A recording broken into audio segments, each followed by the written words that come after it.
তোমাদের 65 নম্বর page ABTA Bangla test পেপারে আলোচনা করেছিলাম।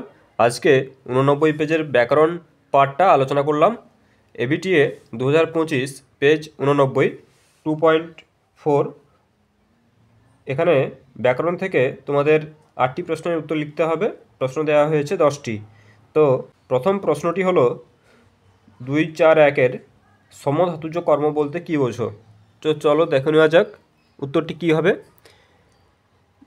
4-1-এ বাক্যের ক্রিয়াপদটি যে ধাতু দিয়ে গঠিত হয়, বাক্যের কর্মপদটি ও সেই একই ধাতু দিয়ে গঠিত হলে সেই কর্মকে সমধাতুজ কর্ম বলে। একটা উদাহরণ দেখে নেওয়া যাক।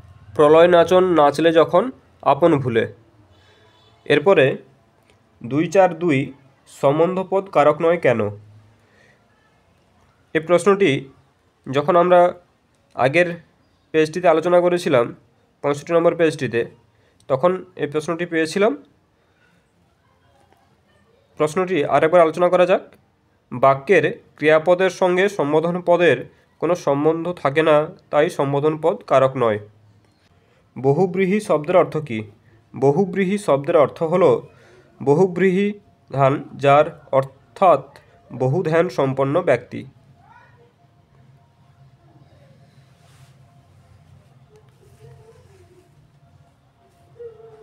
এরপর 2-4-4 প্রশ্নটি হলো সন্ধি ও সমাসের মধ্যে একটি পার্থক্য লেখো। সন্ধি সমাসের পার্থক্যটা দেখে নেওয়া যাক।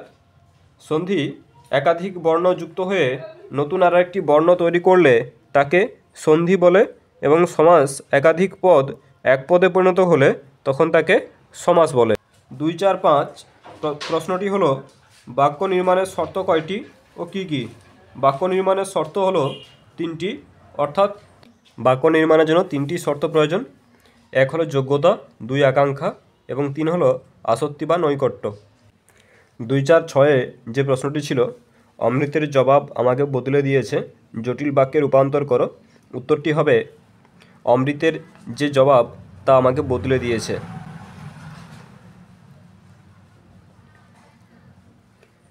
2-4-7 প্রশ্নটি ছিল সে কোনো উত্তর দিল না, অস্তর্থক বাক্যে রূপান্তর করো। উত্তরটি হবে সে উত্তর দিল।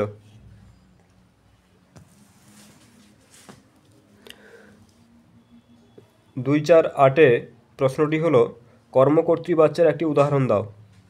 উদাহরণটি হবে শঙ্খ বাজে, কলস ভরে, গাড়ি চলে। 2-4-9-এ প্রশ্নটি হলো তথা কন্যা থাকে সর্বক্ষণ, ভাববাচ্যে রূপান্তর করো। উত্তরটি হবে কন্যার সেখানে সর্বক্ষণ থাকা হয়। 2-4-10 প্রশ্নটি হলো তির্যক বিভক্তি কাকে বলে? উদাহরণ দাও। তির্যক বিভক্তি কাকে বলে দেখো, কোনো বিভক্তি একাধিক কারকে ব্যবহৃত হলে তাকে তির্যক বিভক্তি বলে। উদাহরণটি হবে গড়তে জানে সে চিরসুন্দর। তোমরা অবশ্যই ভিডিওটিতে লাইক এবং আমার চ্যানেলটিকে সাবস্ক্রাইব করে